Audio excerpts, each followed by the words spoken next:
Number 10. Zebras. Looking at the black and white stripes of zebras, it's hard to believe that they have something to do with camouflage. But that has been the widely accepted explanation since we first encountered these animals. Through research, scientists have debunked the camouflage theory, although we still don't know why the stripes exist. The researchers didn't find any social advantages to having stripes for animals within the zebra community. However, there was evidence from previous studies that the stripes act as a safeguard against biting flies. Number 9. Piranhas. Even though piranhas look like a species born and nurtured in the depths of hell, they've really gotten a bad rap over the years. The mere thought of entering a piranha-infested body of water is believed to be a direct death sentence, a horror to which entire movies have been dedicated.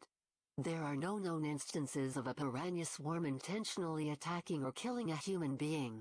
One-off bite cases have occurred when fishermen have accidentally caught piranhas in their nets, which is quite understandable. People in the Amazon actually swim in piranha-infested rivers all the time. Other people have even tried to be eaten by entering tanks full of piranhas.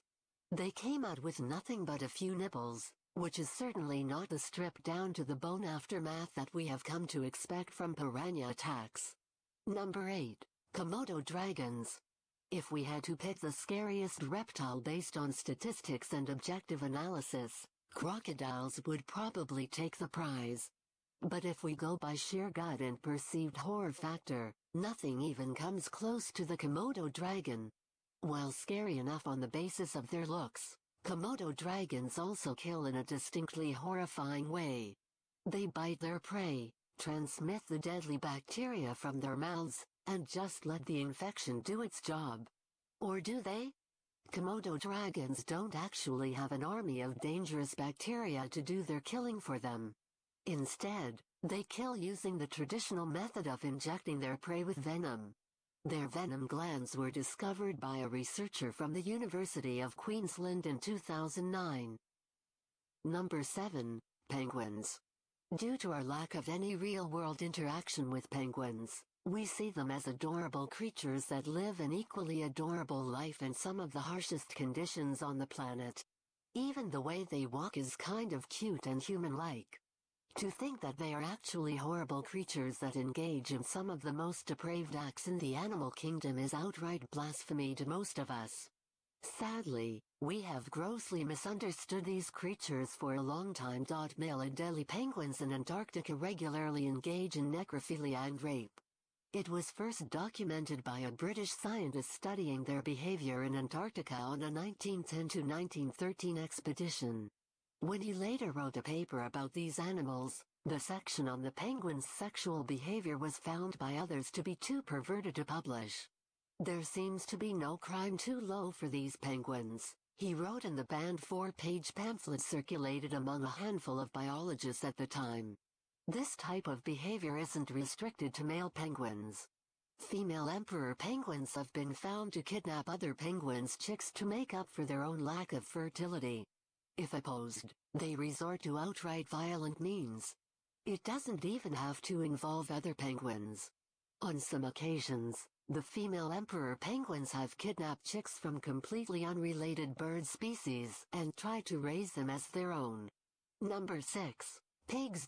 What's the first image that comes to your mind when someone says pig? It was probably something like a fat, sweaty creature wallowing about in filth. There's even a saying "sweat like a pig" to refer to excessive sweating. However, pigs don't have working sweat glands. That's why they stay in the mud to cool down. Contrary to popular belief, pigs are fairly clean animals. In the wild, pigs refuse to pass waste around the area in which they live. Some wild boars even go as far as washing their food before eating, something most of us don't even do. Number 5. Earwigs. As this creature's name has ear in it, many people believe that earwigs crawl inside human ears to lay eggs. In reality, there are no known cases of an earwig hanging around a human ear. Some scientists have suggested that the myth is due to the shape of the earwig's hind wings, which resemble that of the human ear when folded in a specific manner. However, most scientists don't agree with that theory. Number 4. Praying mantises. As far as sexual habits go, there's probably no other creature as repulsive as the praying mantis. As the Discovery Channel clearly told us, the mating ritual of a praying mantis isn't complete until the female devours the head of the male with which she's mating. But when biologists tested that popular belief, they found that it largely wasn't true. The praying mantises that had eaten the heads of their mates had done so in captivity. The praying mantis couples used in the early experiments were also starving. So the males were as likely to eat their partners as the females were. However, when scientists created conditions that were similar to how praying mantises naturally mate, they got a different result. Out of 69 experiments, only one female praying mantis ate the male after intercourse. Number 3. Cockroaches. The belief that cockroaches are the only creatures able to survive a nuclear annihilation of the world has been floating around the internet, casual dinner conversations, and movie dialogue for years. The myth probably originates from the aftermath of Hiroshima and Nagasaki, where some cockroaches survived the effects of radiation. However, they were far from the only creatures to have done so. As it turns out, flower beetles were the creatures most likely to survive. Many species of microbes would probably also live through a nuclear holocaust. Number 2. Dogs. When it comes to training dogs, most of us have heard about the alpha dog technique. Assert your dominance and let the pooch know who's boss, because that's how it works in the wild. This technique is based on a belief that every wolf pack has an alpha wolf, a dominant leader that calls the shots. So it should be possible to train your pet in a similar manner.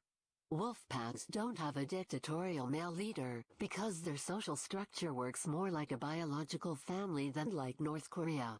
Even with wild dogs, which some may argue are different animals than wolves, research has shown that pack leaders are more experienced elders rather than a static alpha male. Number 1. Sloths. In many cultures throughout the world, sloths are synonymous with laziness. Sleep like a sloth is a simile that's even mentioned in the 7 deadly sins.